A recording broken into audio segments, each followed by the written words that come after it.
Have you ever wondered about getting a second citizenship? Well, today I'm going to talk about why having an alternative passport is so essential in these really uncertain post-pandemic times. I'm Samantha North and welcome to Digital Emigre, where we give you helpful advice and actionable strategies to help you on your journey towards getting citizenship in the EU. So in this video, I'm going to run through 8 compelling reasons why getting a second passport should be high on your priority list as the pandemic comes to an end.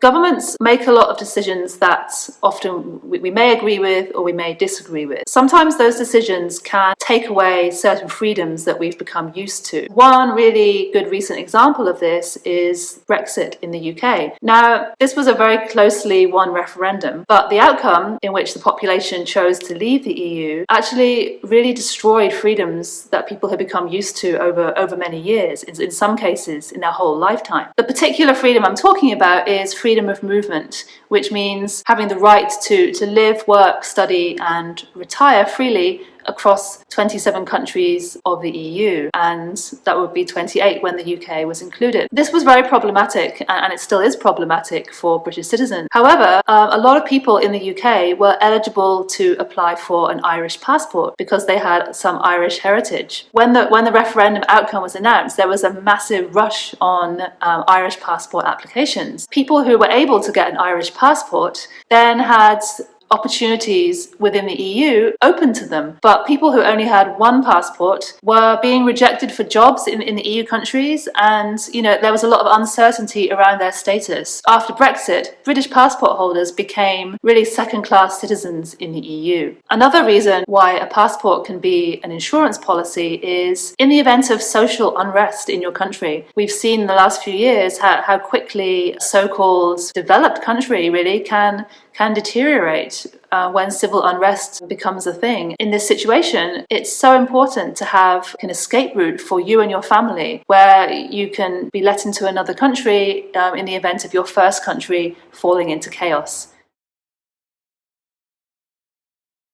Our tax situation can change a lot during our lifetime. Perhaps you find yourself earning a lot more money than you did before and you'd like to minimize your tax liability. In this situation, having access to an alternate jurisdiction can be extremely beneficial. Perhaps you've invested in cryptocurrency and you've made some substantial gains on those assets. Portugal is one country in the EU that doesn't yet tax cryptocurrency. In this situation, getting residency in Portugal can help you to get a good tax situation for when you sell your crypto. Having dual citizenship gives you guaranteed access to other tax jurisdictions, and this can add strategic nuance to your tax planning and strategy.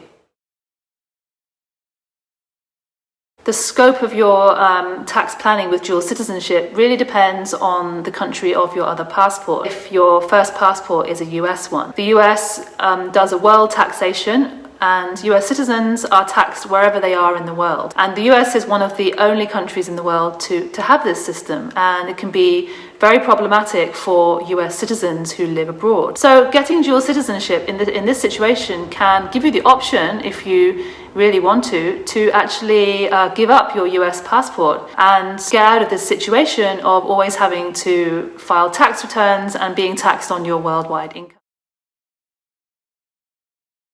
Having another passport can give you a lot more flexibility when it comes to traveling across borders easily. In the pandemic, how problematic it's been, how people have been blocked from traveling to certain places based on their nationality. But beyond that, just normal touristic purposes, having another passport can really increase your flexibility in terms of world travel. As an example, I have a friend who was originally a Libyan citizen. He found it very challenging to travel to almost any country. They all needed proof of income, a massive amount of documentation, and even then he would get a lot of questioning and delays when crossing border points. But after a few years in the UK, he got a British passport, and now things have completely changed. So that's a really good example of how having dual citizenship can open up a lot more freedom of travel. In my situation, as a UK passport holder, I really want to visit Iran, but it can be quite problematic for a British citizen to get a visa to freely enter Iran. And even if you get the visa, you have to join a guided tour and you're subject to a lot of restrictions.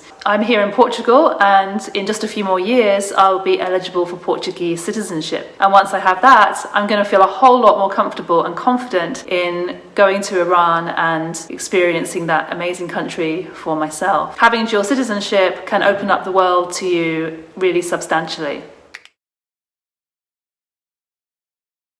Having an EU passport gives you the rights to work, live, travel, study, and move freely across the entire zone, just as if you were a citizen of all the countries. So in a way, it's almost like having 27 passports in one. It's a fantastic benefit, and it can bring a lot of opportunities. Currently an ex-EU citizen, I have seen both sides of this. I did my master's degree in Brussels in Belgium. It was extremely inexpensive. I think it cost like 500 euros for the entire master's program, purely because I was an EU citizen at that time. And I had a lot of colleagues on that course who were from outside the EU, and they had to pay at least 10 times more in fees compared to me. So this is just one tiny example of how beneficial it can be to have citizenship of an EU country.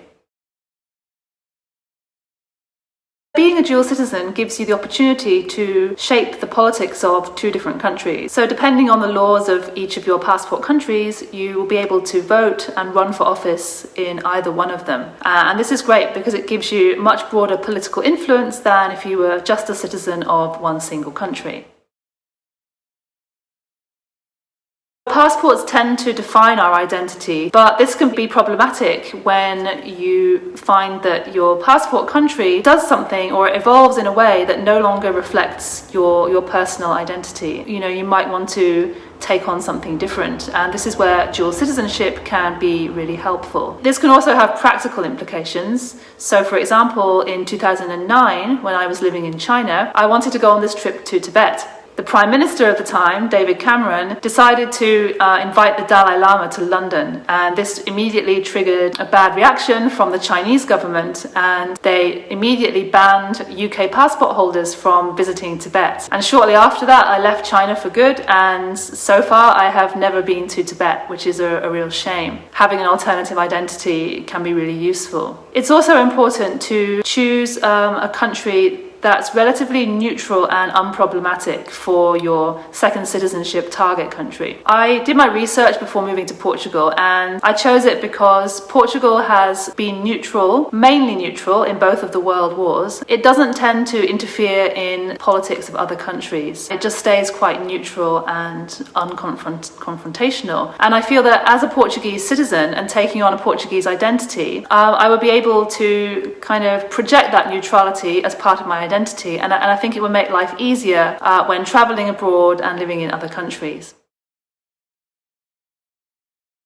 So let's imagine the following scenario. Terrorists hijack a plane and they ask for the passports of all the passengers on board because they have a particular issue with country X. You have a passport from country X, but luckily for you, you also have a passport from country Y. This is the one you show the terrorists. Unfortunately, they then shoot all the people from country X, but the people from country Y and other countries are able to survive to tell the tale. So obviously this is deeply hypothetical, but things like this have happened in the past when terrorists have a particular grudge against, say, the United States, and they want to target US citizens to make a political point. Having an alternative national identity can actually save your life. And this is why dual citizenship is so important. If that's inspired you, and if you want some advice on how to start your journey towards dual citizenship in one of the EU countries, please contact us at digitalemigre.com. All the details are in the section below. I'll be releasing a new video every Friday. If you like the video, please subscribe and hit the like button. I'll see you next time.